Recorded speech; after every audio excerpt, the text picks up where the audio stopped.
Tak warai ya dadi wong alim. Kempung malam piro? Malam 22. Selikur. 22 selikur. Piro? Yes. Yes.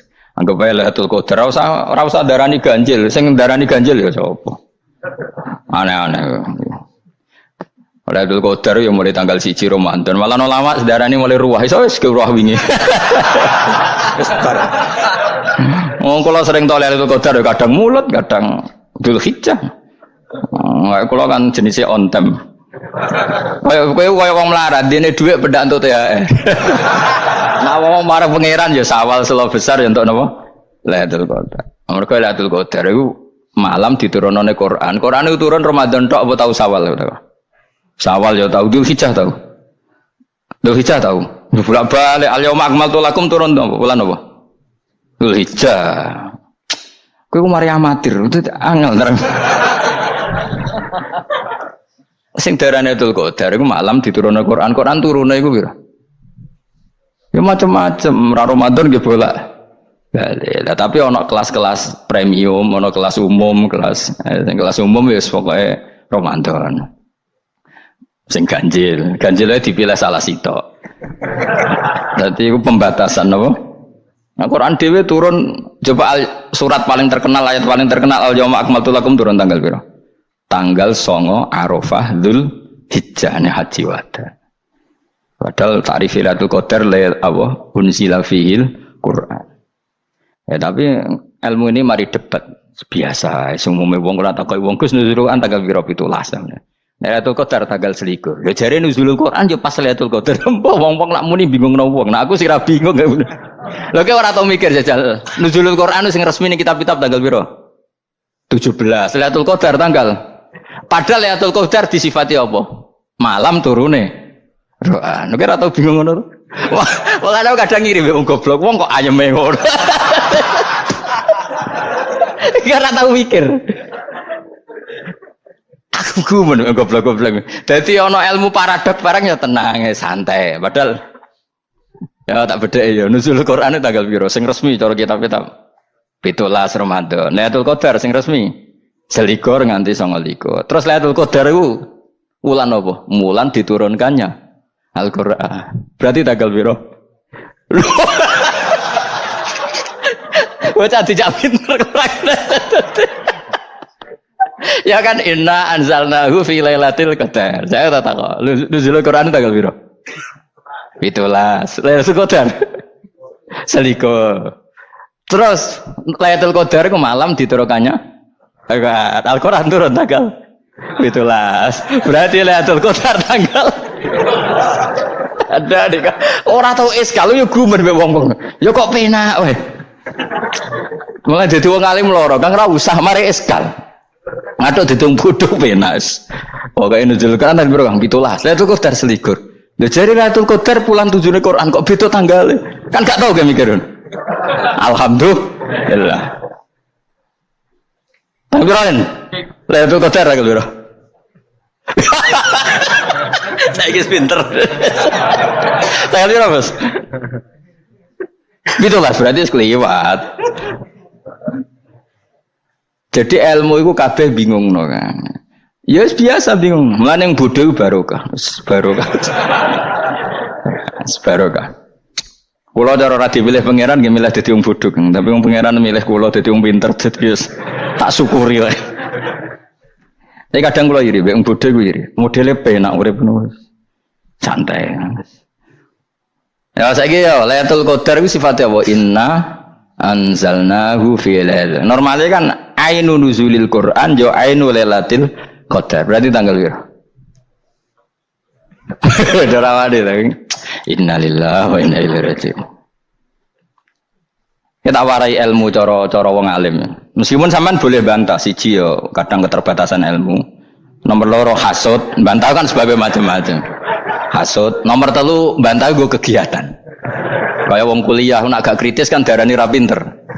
Jadi cocoklah ya kudu bantah. Nggo khas-khasan cerdas apa? Nomor 4 bantahan itu sifatnya wong wedok. Menang kalah protes. Berarti kowe ora lanang berarti wedok, tukang protes itu wedok. Nomor 5 bantah itu berarti dia punya keiskalan tapi enggak bisa keluar dari keiskalan itu. Jadi problem Anda ditimbangkan ke saya, itu ya ora sopan. Problem-problemnya dhewe kok ditimbangkan ke saya. Begini terang no. Hukumnya Allah Ta'ala itu ada yang berstatus itu lugu. Lugu itu ya lugu ummi. Karena agama ini memang ummi. Ummi itu lugu. Sehingga agama ini tidak perlu diterangkan. Ketika Abu Hanifah, agama ini ketika datang, itu orang lugu. Lugu itu murni. Murni itu proporsional. Sehingga sifat ummi itu baik. Misalnya saya bilang gini, rungono awas kena keliru. Kalau kamu sholat itu batal kalau makan. Itu ukurannya satu upo apa satu piring? Satu upo kan? Itu sudah batal. Terus kalau saya bilang gini, Jong nak tamu keimangan, itu sak piring tak sak upo? Enggak jawab ya? Sak piring. Orang iso misal, tak keimangan gue sak upo. Nah, lalu Anda ditanya gini, lalu definisi makan itu apa?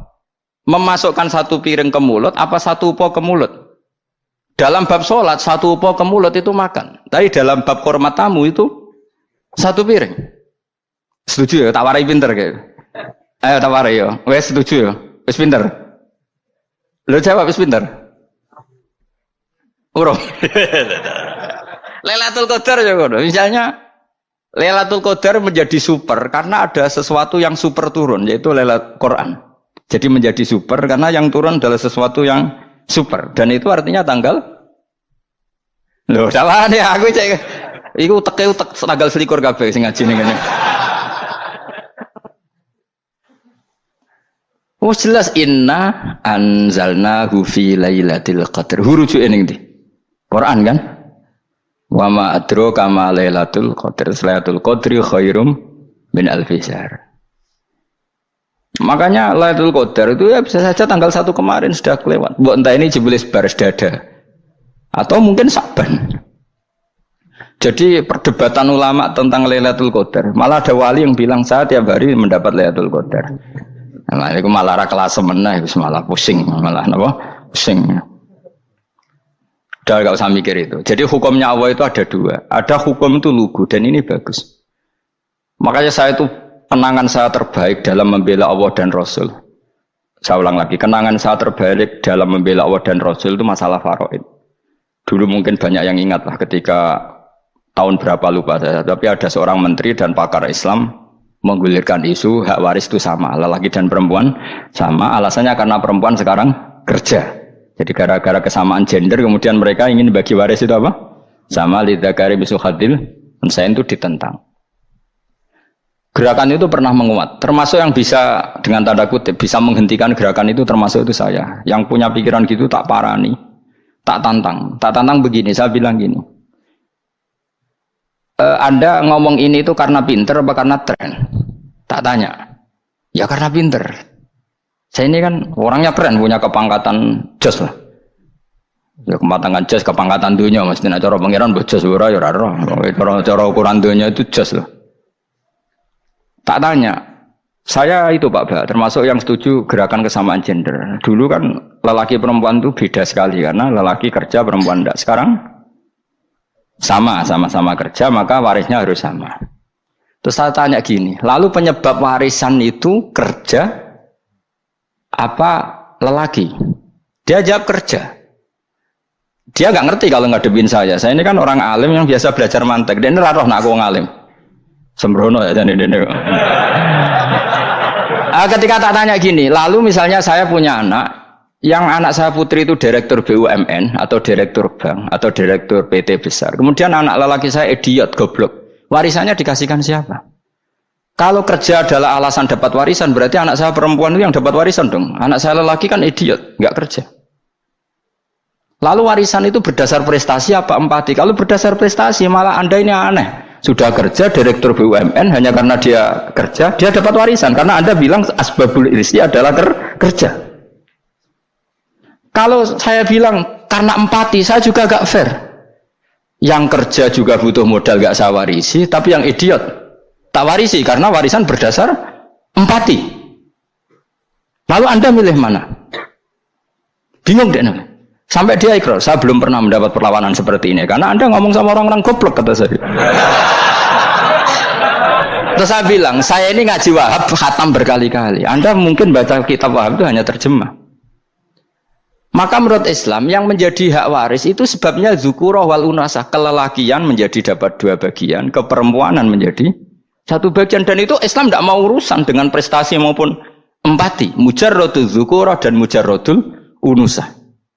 Sehingga dengan seperti ini tuh Islam nggak ribet. Coba kalau kamu pakai ilatul hukmi, pakai cara berpikir logika, malah ruwet karena tadi kalau kesamaan gender itu karena perempuan kerja, lalu misalnya yang lelaki idiot misalnya atau pengangguran, warisan kamu kasihkan siapa? Kalau kerja itu menjadi alasan hukum, kamu kasihkan yang perempuan kan? Aneh enggak? Yang sudah kerja malah kamu kasih warisan yang nganggur? Enggak. Berarti berdasar prestasi atau berdasar empati. Kalau kamu dapat warisan idiot dulu dong. Idiot dulu, goblok dulu, kecelakaan dulu, baru dapat warisan karena dapat empati. Yang sudah PNS enggak perlu dapat warisan karena sudah juga ruwet. Fikih seperti ini ruwet enggak? Ruwet. Nah, kata Imam Haromen gurunya Ghazali, agama itu kadang dinuna dinul ajais. Kita ikut yang lugu saja. Allah bilang lelaki dapat 2 bagian dari perempuan, ya lelaki ya yang punya alat kelamin, penis. Perempuan yang punya farji, ya sudah gitu aja, enggak usah ruwet-ruwet. Kenapa begitu? Ya sudah seperti itu. Nanti lama-lama gini kalau diterusin. Ada seorang dokter fikih perempuan. Dia menguasai fikih sholat. Ruhin lanang tapi gak menguasai fikih sholat. Rohnya mau pesolatan misalnya. Lalu yang jadi imam siapa kalau berdasar prestasi? Perempuan dong, karena dia doktoral fikih sholat. Dia menguasai aneh-anehnya sholat. Goro ibu masaili sholat dia menguasai. Sementara Ruhin takoi sholat itu apa? Pokoknya ini gugus ngadeg terus lugu. Terus ngadeg balik. Apa? Ada mulan. Nak salam ngalerin. Dia tahunya hanya itu dok. Lalu kalau nuruti imam sholat adalah yang terpandai dalam fikih sholat, tentu yang imami perempuan. Tapi agama ini tidak seperti itu. Pokoknya wong lanang imami, wong beda. Jadi makanya kata Imam Haromen, dinuna dinul ajais. Sampai Said Muhammad itu sering ngutip beliau gini kan, Allahumma imanan ka imanil ajais. Ya Allah, semoga iman saya menerima konsep engkau itu ka imanil ajais. Imannya wong wedok-wedok sing lugu. Ajus itu perempuan lugu yang sudah sepuh. Jadi misalnya ngukur anak seneng ya anak kono gedang goreng, ngekei duit, ya lugu saja. Itu bagus. Daripada kamu pakai argumentasi, karena argumentasi ini sebetulnya kelihatan cerdas, tapi ada kebodohan masif. Karena tadi, kalau hak waris kita otak-atik dengan prestasi, maka yang pro empati akan protes. Paham ya? Masa yang sudah kerja dikasih banyak, yang idiot enggak? Tapi kalau berdasar empati juga aneh. Masa dapat warisan harus goblok dulu, harus kecelakaan dulu. Maka Rasulullah pernah ngendikan ketika ditanya, lalu warisan untuk siapa ya Rasulullah? Nabi jawabnya lucu. Fali aula rojulin dakarin. Jadi Nabi sempat ngendikan kata rojul. Kemudian direvisi dakarin. Fali aula rojulin dakarin. Semua ulama ngendikan dakarin di sini adalah badal. Nabi ngendikan rojulin. Kemudian Nabi ingat kalau rojul itu identik dengan lelaki dewasa. Apa? Kemudian Nabi mengulang lagi dakarin. Tidak harus dewasa, yang penting lelaki. Jadi meskipun baru lahir, kalau dalam keadaan baru lahir namanya apa? Kan dakarin kan? Belum bisa dikatakan rojul. Paham ya? Nabi ngulang 2 kali. Fali aula rojulin dakarin. Ini penting saya utarakan supaya clear. Jadi agama itu gak usah diotak-atik. Ya itu tadi misalnya imam sholat itu lelaki. Ya sudah lelaki. Lelaki itu apa? Yang punya alat kelamin lelaki. Jangan dibalik ini. Yang dikatakan lelaki itu orang kuat. Jika meskipun perempuan kalau kuat, misalnya perempuan anggota poluan. Lelakinya cemen, idiot, maka imamnya perempuan gitu. Karena makna lelaki adalah kuat. Ini keruwetan. Jadi agama itu tidak seperti itu. Nah sekarang kembali ke pilihan. Yang dikatakan pilihan itu orang hebat. Apa yang dipilih? Apa berdasar definisi? Apa berdasar kehendak yang milih? Loh kok mulai do pinter? Tumben do pinter.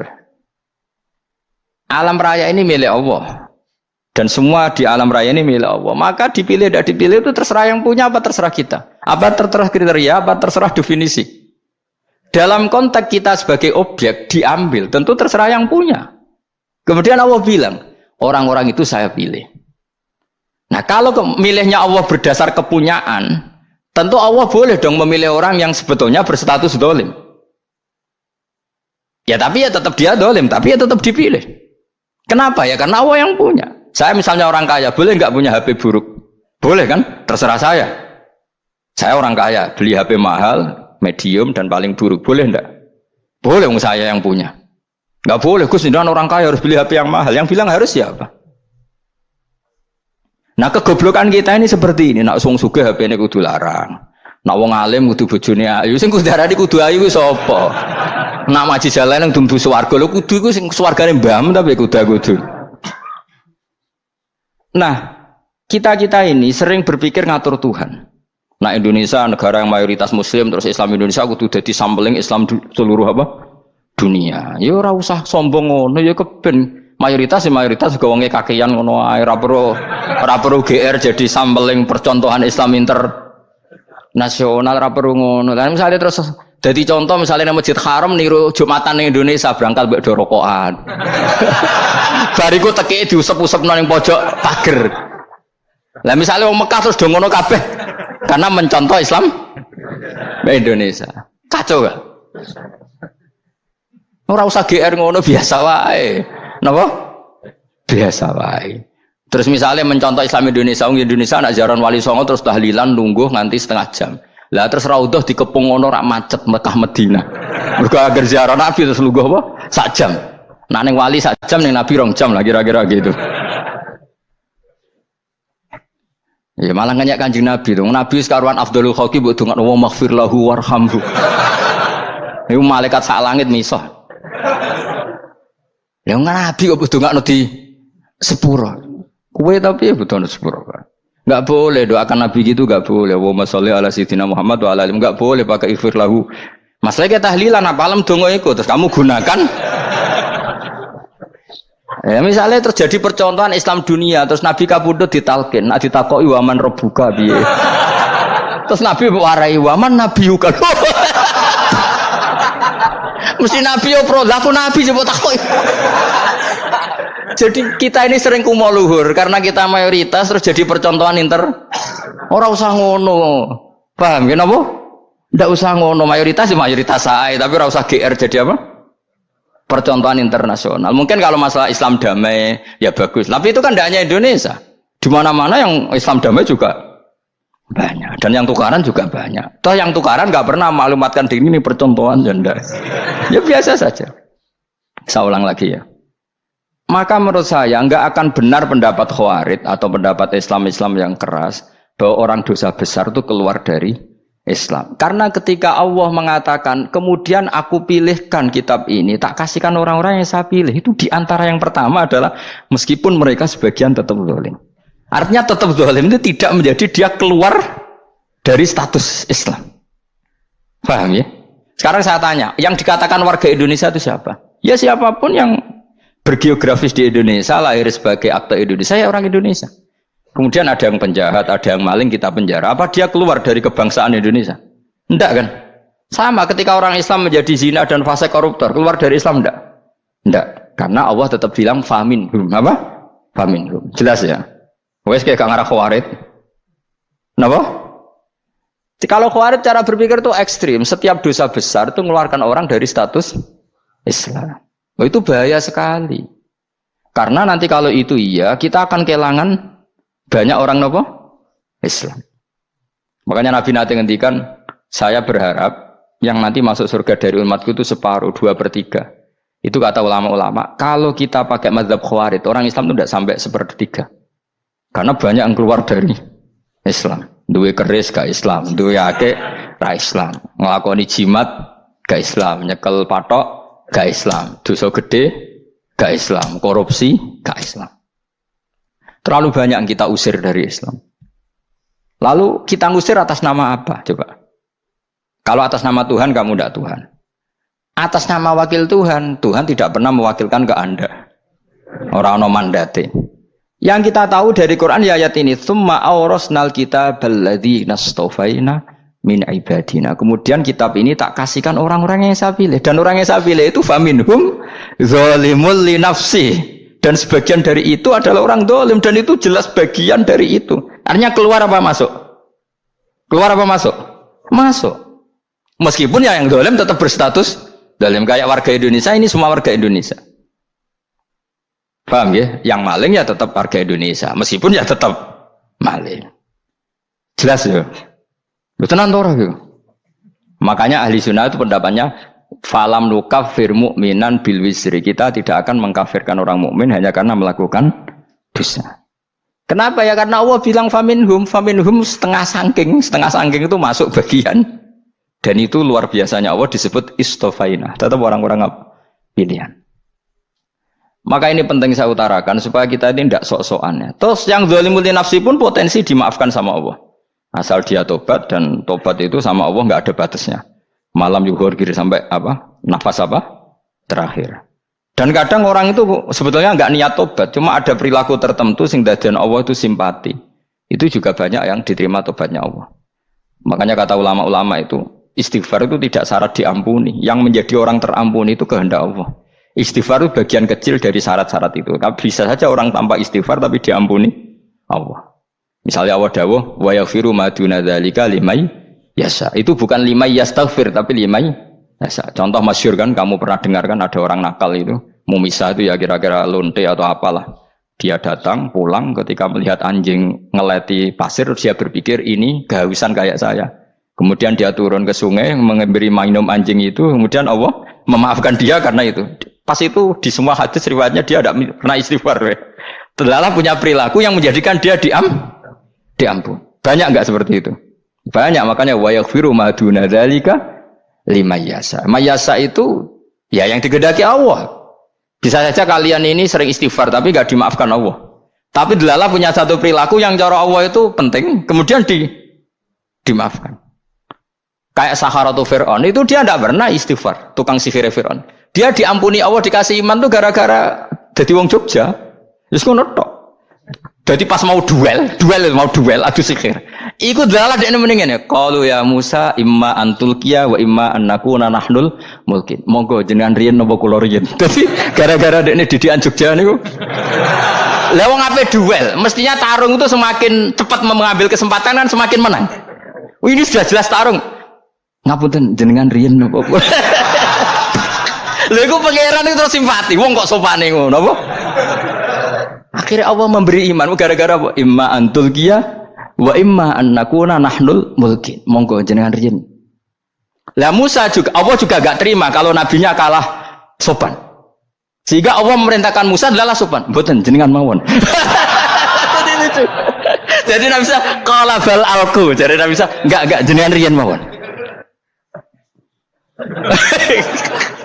Jadi coba itu kan unik. Dia tidak ingin diampuni Allah, tapi adalah dia sebenarnya satu perilaku yang menjadikan Allah itu simpati, yaitu kesopanan dia dengan Nabi Musa. Imma antulqiya wa imma annakuna nahnul.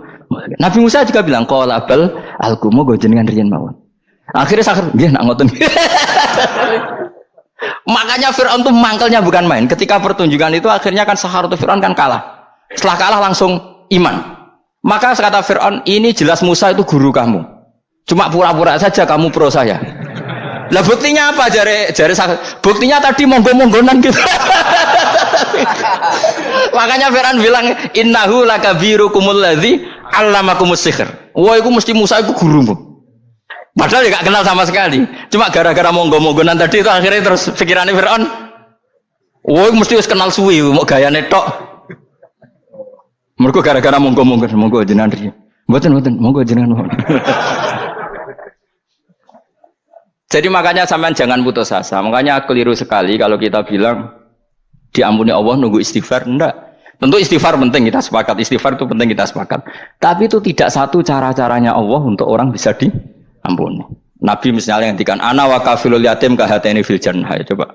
Orang sering istighfar sama kafilul yatim, kira-kira surganya cepat mana? Cepat kafilul yatim meskipun enggak istighfar. Kalau istighfar terus tapi medit ra karuan. Tak jamin pun rokok alamatnya medit jelas nen rokok aku roh. Terus jelas. Al-bakhil itu koribun minan nar, jelas alamatnya deket-deket situ lah, paham ya? Wes jelas as-sakhi koribun minallah, koribun minan nas, baidun minan nar. Nah al-bakhil baidun minallah, baidun minal jannah, koribun minan nar. Jadi yang medit itu ya deket-deket situ alamatnya sudah jelas deket-deket neraka. Ana wa kafilul yatim kahateni fil. Berapa? Apa semua yang dimaafkan Allah Nabi nyebut syaratnya istighfar? Kebanyakan malah enggak. Orang alim misalnya. Makanya orang alim kalau jarang istighfar kamu enggak usah iri. Orang alim tuh mulang tok. Itu langit bumi mintakan ampun. Wa innal alima la astaghfiru lahu man fis samawati wa man fil ard hatta khitan fil bahr. Orang alim itu otomatis dimintakan maaf oleh langit dan bumi sampai iwak ning laut. Mengapa jendur Gus Pak jangan istighfar. Aku sing istighfar sakeh sembrono. Langit bumi no. Mulane kula nu jarang istighfar bukan karena saya sombong, memanfaatkan istighfar mereka no. Dan saya yakin itu lebih mandi timbang istighfar saya. Mon koman fis samawati nglebokno Jibril, Mikail. Orang-orang keren apa makhluk-makhluk apa keren. Saya baru cari hadis yang wa innal muta'allim sing ijek belajar tapi belum ketemu. Nanti kalau ketemu tak kasih tahu apa? Karena hadisnya yang saya baca masih wa innal alim apa? Orang alim jadi agak ketat. Nah, nanti kalau sudah ketemu wa innal muta'allima. Nanti dicari. Tapi pasti palsu kalau ada itu. Karena semua tagnya itu apa? Alim. Atau ya kamu alim dibanding yang di bawahnya. Ya semoga itu masuk apa? Jadi dibanding orang Papua kan harus alim. Saya ulang lagi ya, ini penting sekali. Jadi latihlah jangan punya gerakan takfiri orang lain dianggap kafir, orang lain dianggap kafir karena Allah tidak pernah mengusir hambanya. Meskipun apapun salah najiyah, kata Allah tetap faminhum. Apa? Faminhum. Hum itu rujuknya ke yang depan. Jadi termasuk orang-orang yang saya pilih adalah faminhum zalimul li nafsi. Tetap dia di arena itu. Nisbatnya Islam ya tetap di area Islam itu. Meskipun yang ya kayak warga Indonesia coba. Warga Indonesia itu siapa? Yang terlahir di Indonesia dan ber-KTP berkartu keluarga Indonesia sudah. Nanti tentu yang bajingan tetap bajingan, yang koruptor tetap koruptor. Tapi menjadi warga Indonesia terus keluar dari warga Indonesia. Tetap warga Indonesia. Kira-kira seperti itulah analoginya. Tetap istofaina, tapi tetap berstatus faminhum zalim. Tapi rujuknya kan tetap faminhum ikut setengah sangking alladzinas tofaina. Mulane ngaji sing tenanan. Kowe ora usah anut khawarit. Khawarit ku apa? Ngamukan. Sidik-sidik wong liya salah itu apa-apaan. Loh saya juga mangkel be wong zalim. Semua orang soleh mangkel be wong zalim. Tapi ya dihukum saja. Misalnya dalam Islam ada qisas, ada had. Ada hadul qadzab, hadus sariko, ya hukuman saja, tapi hukuman itu tidak bisa menghilangkan status. Ya sama seperti manusia tetap manusia, meskipun apapun dia ya manusia. Ya tadi misalnya manusia itu siapa? Ya manusia itu ya manusia. Terus kamu bikin orang yang standar ideal manusia adalah yang berperilaku baik, yang enggak pernah salah. Kemudian kalau Zaid itu maling berarti tidak manusia. Terus barangnya apa? Ketek. Tidak bisa, makanya kembali lagi dinul aja. Kamu bikin definisi manusia itu tidak usah seangkuh itu. Manusia seperti ini manusia ya sudah, maling ya manusia, orang soleh ya manusia, orang sedengan ya manusia. Lelaki itu apa? Yang punya alat kelamin penis itu lelaki titik sudah. Sehingga nanti warisannya ya dia lelaki. Sholatnya dia bergaya. Kamu tidak usah bilang gini, lelaki adalah yang cakap memimpin, yang maco, yang kuat. Jika kalau tidak seperti itu namanya perempuan. Terus kamu membolehkan yang seperti ini jadi makmumnya perempuan. Imamnya perempuan sing maco. Kacau enggak kalau agama nuruti logika-logika itu? Enggak jawab aja. Kacau. Lalu lucunya sekarang banyak kecerdasan yang mengarah ke sana. Makanya agama ini jadi kacau. Karena sudah ada dinul ajais. Agama ini agama ummi. Ya agama ini agama ummi. Kata Allah huwallazi ba'atsa fil ummiyin. Ummiyin itu lugu itu polos. Jadi kalau orang polos misalnya gini, ini apa? Kira-kira kalau jawab orang polos ini, jam. Bagus kan jam? Jam untuk apa? Penunjuk waktu ya sudah seperti itu. Tapi kalau orang engkek, ini itu apa jam? Itu barang murahan, bulat kan oleh jawab. Mau numpak mobil carry itu apa? Itu black melaku. Yang mobil itu Alphard. Jadi kacau. Nggak boleh agama dibawa ke sana. Apa? Agama di sana dibawa ke sana. Nah itu madzhabnya ahli sunnah apa? Wal jamaah. Ketika Rasulullah ngendikan la yu'minu ahadukum hatta yuhibba li akhi, ora kok diarti ini ora iman. Sehingga yang menyala itu tidak iman, tidak seperti itu cara mengartikan ahli sunnah wal jamaah. Karena status itu tidak pernah hilang. Yang hilang hanya kesempurnaannya. Paham ya? Kesempurnaan kita jadi manusia hilang karena kita maling, karena jadi koruptor. Tapi tetap kita manusia. Kesempurnaan kita sebagai orang mukmin hilang kalau kita fasik. Tapi kita tetap mukmin. Paham ya? Makanya setiap hadis gitu kata ahli sunnah la yu'minu imanan kamilan. Wis dong ya. Dong. Ya terus alhamdulillah subhanallah. Ya udah alim semua malam 12. Malam Lailatul. Aku kadang melok goblok aduh. Saya tuh sering dididik sama bapak saya, sekumpul wong akeh ya kudu melok goblok guys. Makanya bapak itu kalau ada orang pidato, bapak kan juga nggak suka pidato juga, tapi ya kerso kadang-kadang. Saya pun kadang-kadang kerso. Asal sing utus pernah guru, pernah sepuh kadang kerso. Nah, bapak nak bahas pengajian ngomongin balik dari bapak, malah bingung. Ngomong apa wae. Coba kita dengan PD-nya bilang Lailatul Qadar itu 21 sampai berapa? 29. Lailatul Qadar. Warna iki malam Lailatul Qadar. Lalu Lailatul Qadar keren tuh karena apa coba?